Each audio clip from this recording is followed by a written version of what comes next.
I should have vocalized, did we really look at other days of the weeks?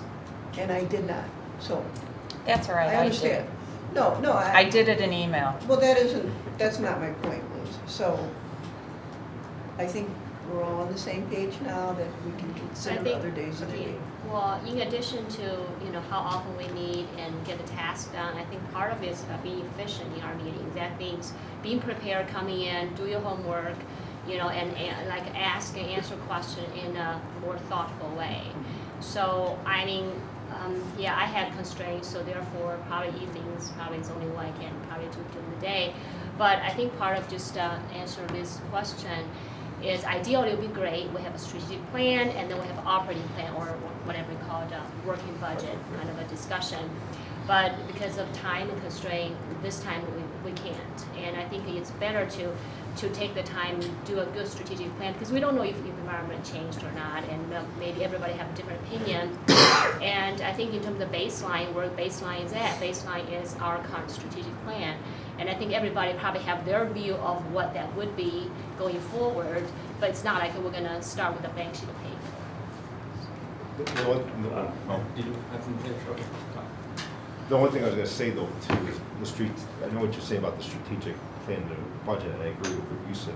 In the perfect world, it would have gone that way. The thing I'll also add though is you're probably talking about the working budget.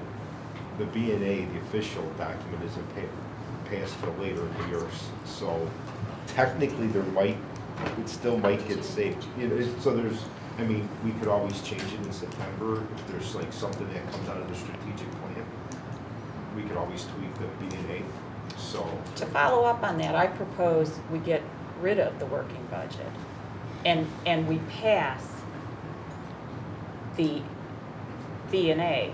It has to be passed in the first quarter of the year. So if we had a special meeting to pass it on, let's just call it July 1st, that would give authority to spend. Plus, it would save us all the time of creating duplicate work again. Why do we need a working budget? It's not statutory according to Illinois law. As a matter of fact, there are other boards that do it exactly the way that I'm suggesting. I mean, that saves us a ton of time, a ton of work, and then we could have the strategic plan before the budget. Just food for thought. Any further discussion for the director?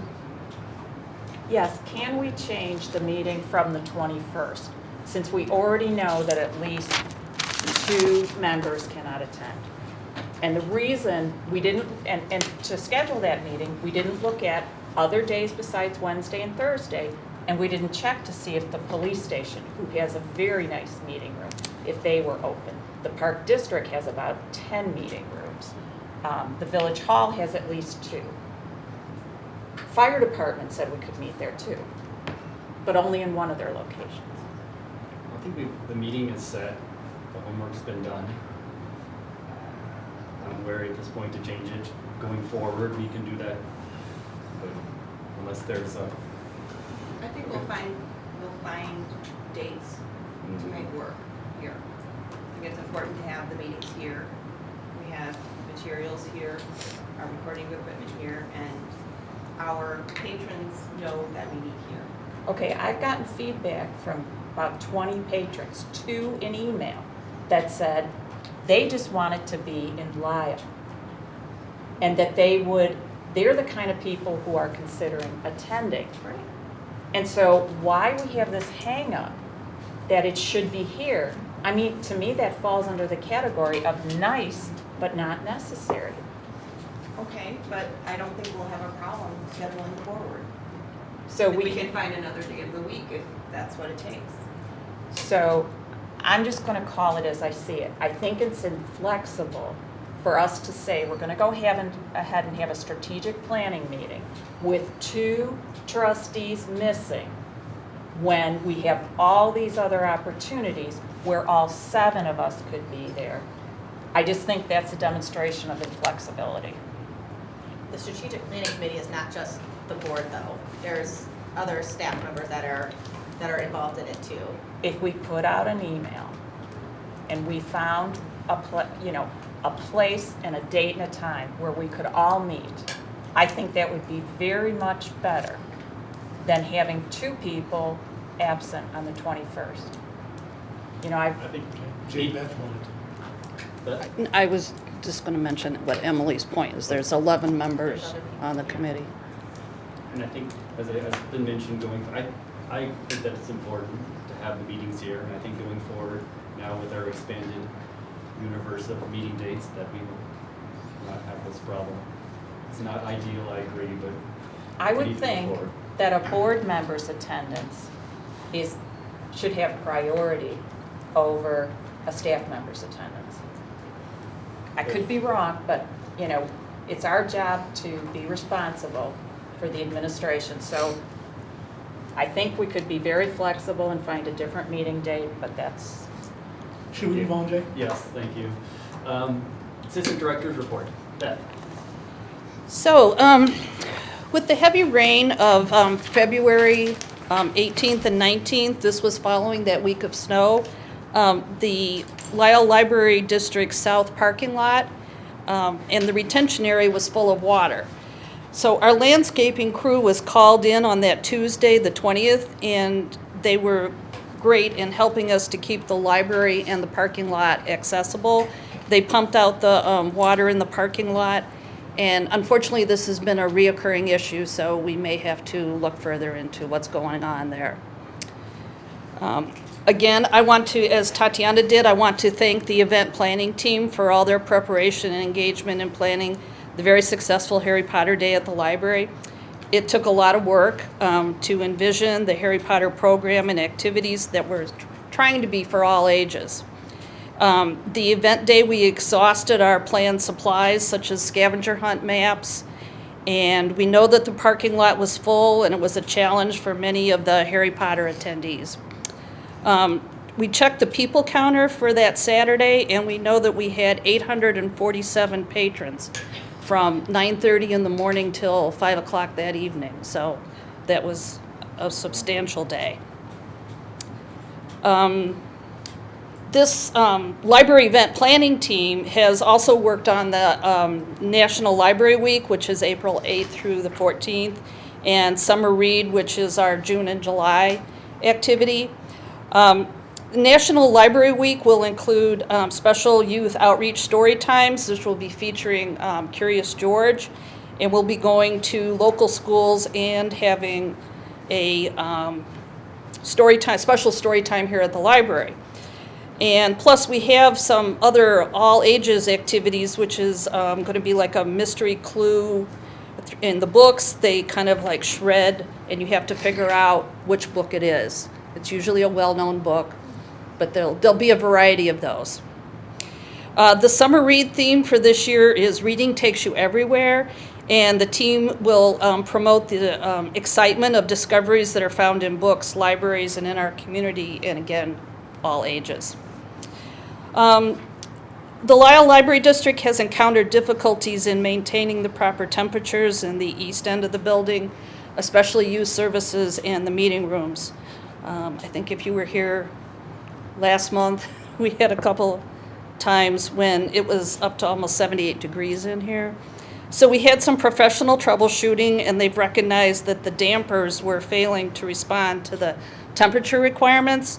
And the dampers in the air handlers are what controls the mix of outside fresh air with the heated air. And repairs have been made, and so we're monitoring the air handlers, and hopefully this has solved the problem.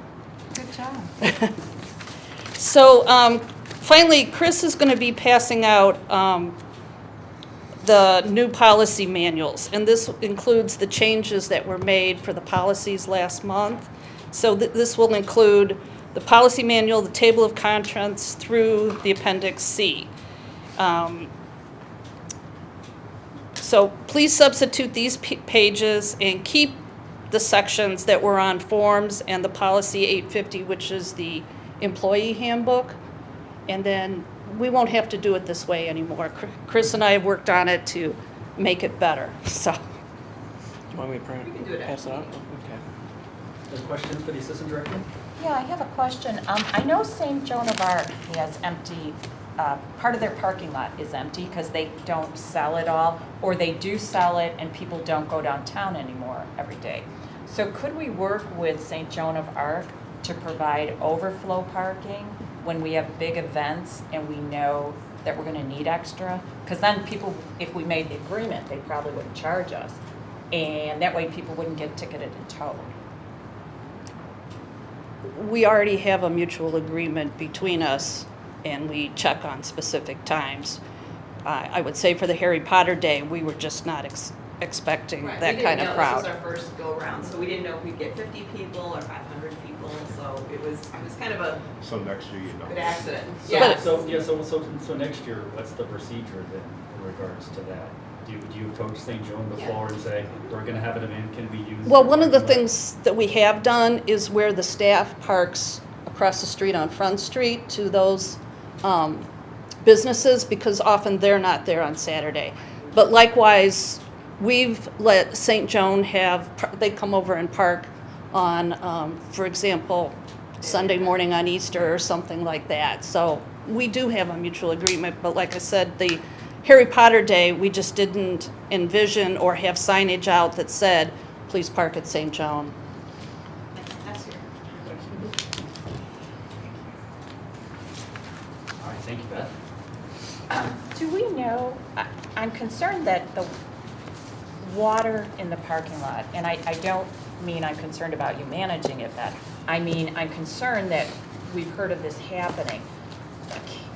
If the board thinks this is appropriate, can we get an RFP written with different ideas and different costs as to how we can fix that problem long-term? I think that'll be one of the elements at the strategic planning meeting. Okay, great. Not to belabor the point, but in fairness, I mean, there was a lot of rain and snow. I mean, 53 was closed for a number of days. I mean, it wasn't just a phenomenon in our parking lot. I mean, there was flooding all over town. I mean, we were on a lot of the local news channels in the village by the river, so but I mean, it should be addressed if it's something that's preventable too. And I don't know if this question is for the director or the assistant director, but we talked about books or media, content of all kinds. Do we look at holds when we determine when to get additional media? Yes, we would know that, yes. Okay. So the situation won't come up where you're waiting more than a year for an audiobook? Okay. Because a couple of months ago, it was a situation. And when I don't know if Elizabeth Hopkins is here, I don't think so, but she told me in an email that they do not look at holds when they make decisions about adding to audiobooks. I think that's incorrect, Okay, because I know that they do. okay, great. Item 6, committee reports, finance, treasurer.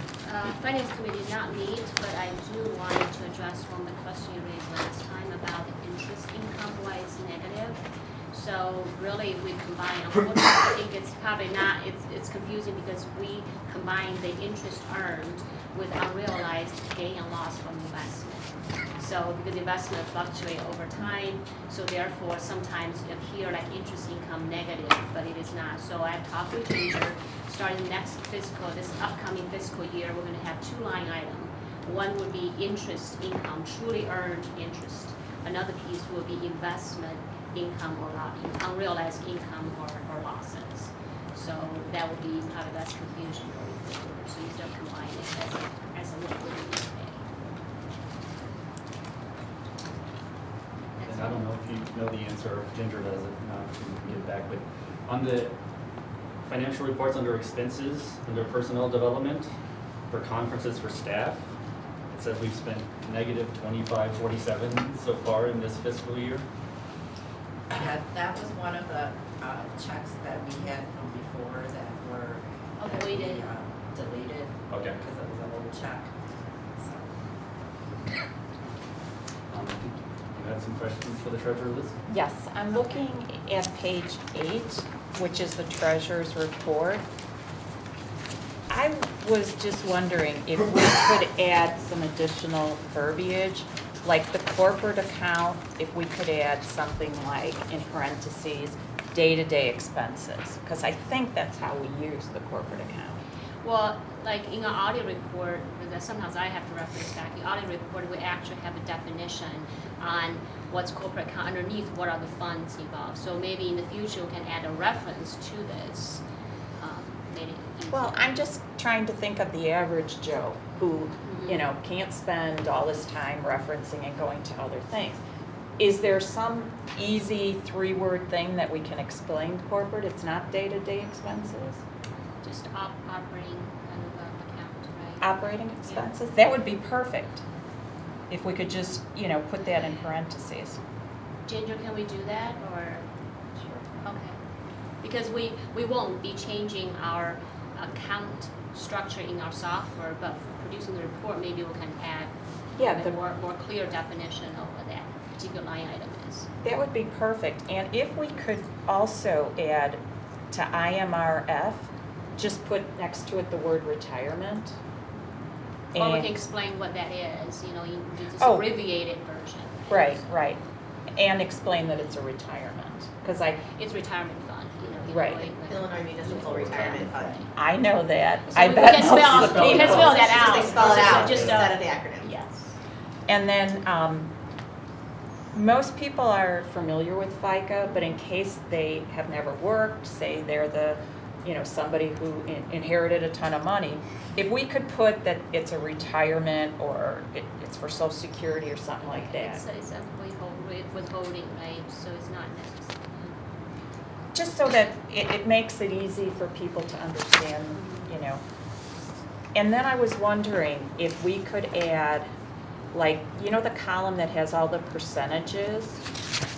If we could put a title on it, like I think that's percent of, Of the total, the subtotal, right? but it's percent of total cash less special reserve. Correct, yeah. And then I'd like another column added that says percent of dollars including special reserve.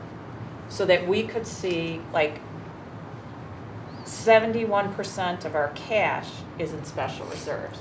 That doesn't jump out at me from this, you know.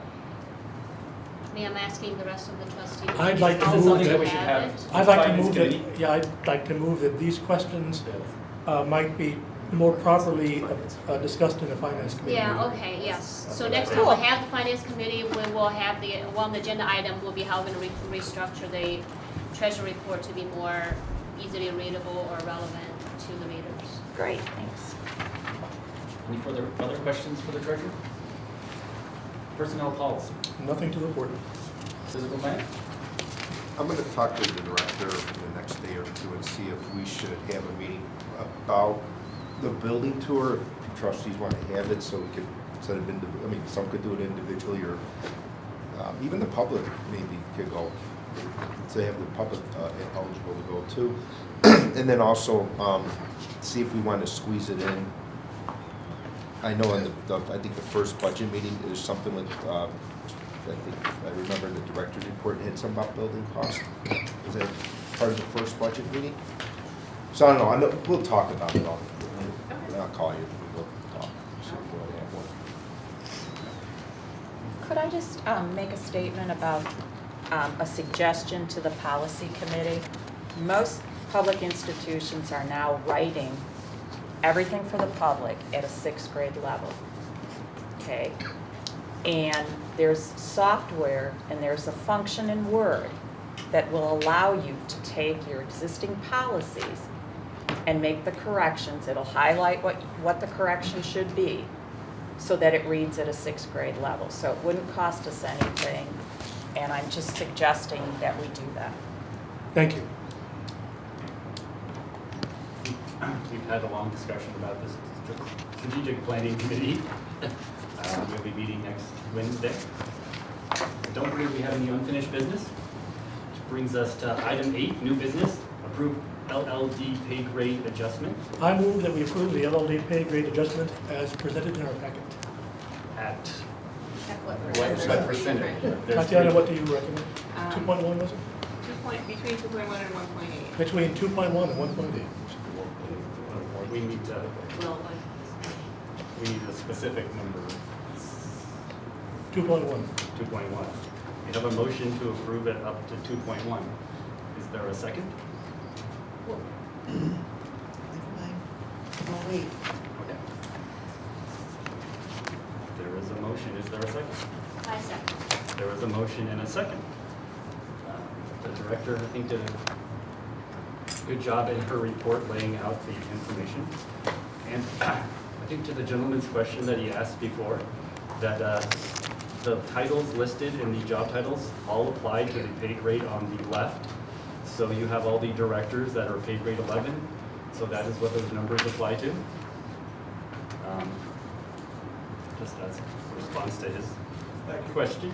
Is there discussion on the motion to increase to adjust the pay scale by 2.1%, which is the CPI for the nation? Well, I'd like to, if you would give the floor to Tatiana, just to explain what a pay grade adjustment is. I know in the director's report you went into that a little bit, but could you just explain the difference between the pay grade adjustment and any confusion that people may have about actual salaries? Well, just to summarize again, it is a range. It is a starting pay and a ceiling, and it's per pay grade, per job description.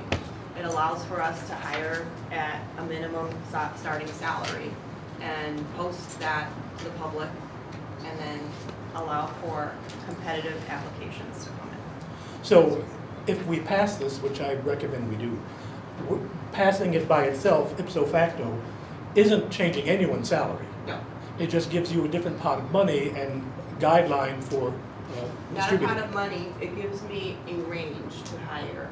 The pot of money, I hate using that term, but that comes with the budget discussions. So if we had $2 million for employee costs, let's just say, this document, and the board decided to cut that 2 million to 1 million, I would still use the same document for pay grade. So the pot of money that comes with budget discussions. The pay grade just allows for us to hire at a starting salary. The range. Thank you. Yeah. So, All right. That, you go ahead. Somebody else could go. Marjorie put her hand up You first. go ahead. I thought I heard in the motion up to 2.1. Are we deciding on a percentage? Yes. Yes, Not up to, so we're deciding on 2.1. correct. That's My the motion was 2.1. That's Yes, the motion is the No, 2.1 CPI USA. I thought I heard the words up to 2.1, that's what I didn't understand. Yeah. so I had quite a bit of discussion with Tatiana as well beforehand. Just want to kind of make sure, the practice here is similar to what I kind of experienced in the private sector, right? So there's, like in any company, there's a compensation group. They don't really actually make salary recommendations specifically to individuals, but they go out and survey, hey, for this particular job, because that's kind of the range. They do that every year. So that's actually, if you translate into what Tatiana is recommending, that's the same thing. You just take a look at the jobs. Typically, what is the range in the marketplace today, which is decoupled from the actually, pay performance discussion. So that's where it comes when you have a budget discussion. You would say, hey, the $2 million salary for next fiscal year, we think we can make adjustment of, I don't know, just say 2%. Out of that 2%, then that's where individual will have a discussion about the performance, about whether this person is a mid-range, whether we want to bring them to a competitive salary, or for a good performer, do we want to give them beyond what's minimum pay is. So that discussion is just decoupled from what we're voting today, which basically says there's a competitive range of positions and salary here that also gave Tatiana flexibility, as she mentioned, to when we hire new folks, then we have a new range that she can make the offer, make it more competitive for the candidates. So that's the reason I kind of vote for this 2.1 increase. I think we should postpone the vote until the budget meetings are held and until the budget is determined. And I also think that the recommendation should come from a joint committee of the Personnel and Policy and the Finance Committee.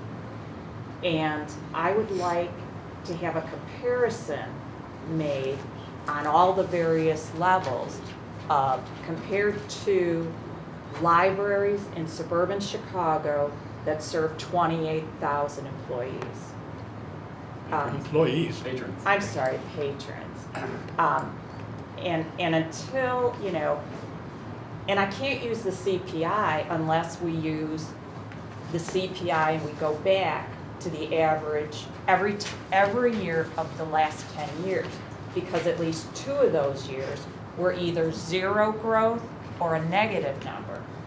So I can't use 1 year's CPI without looking at what happened in the last 10 years. Because if you fluctuate and you pick, oh, I'm gonna pick CPI this year because it's good, but I'm gonna pick this over here because it's better. You can't do it that way.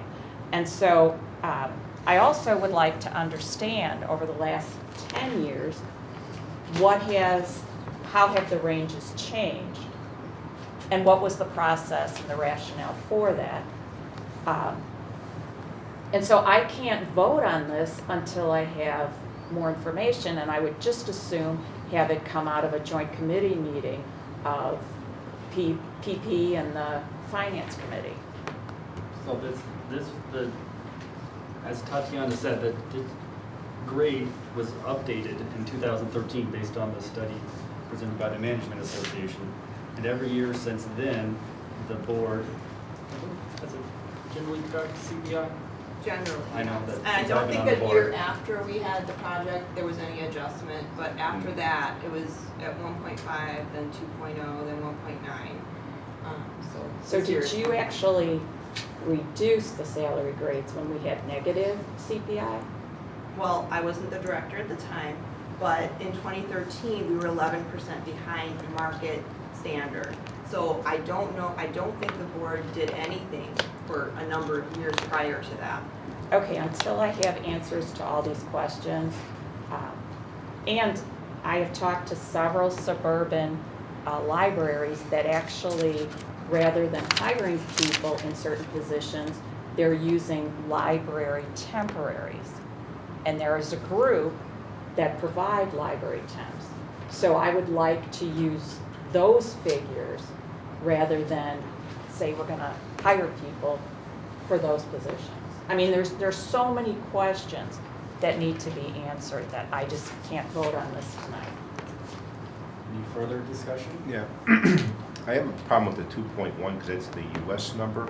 I think if anything, if you're gonna adjust it by the CPI, you should use the local Chicago area number, which is the lower one of 1.8. So I mean, that's concern number one. The other thing is, this is just salaries. This isn't the total whole compensation benefit package, No, correct? This Just the is salaries. this range.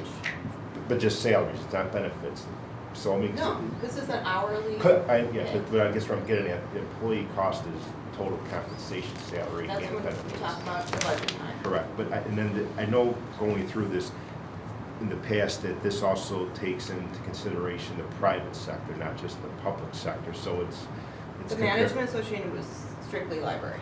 This is strictly library? The Management Association's recommendation of 2.4 was strictly library. So libraries are actually. Wasn't it 143 libraries that were So this, surveyed? so the 2.1 number, excuse me, the 2.4 number is Library. the library ones, which I find hysterical that that's the highest of the, even higher than the national CPI and the local CPI, but, Was it for libraries that serve 28,000 patrons I think and they're it's all. Chicago suburban? Was it, I think it was Chicago area Chicago libraries. or but Illinois not- libraries, yeah. so, you know, I mean, it is what it is, so that's fine. Any further discussion on the motion? The motion, as presented, is to adopt the pay grade adjustment of 2.1%, which is the CPI US. Roll call, sir. Liz Sullivan, Present. Emily Swistak, Aye. Lori Wang, Aye. Marjorie Bartelli, No, Richard Flint, Aye. Thomas Hummel, No. Jay Fisher. Aye, motion passes.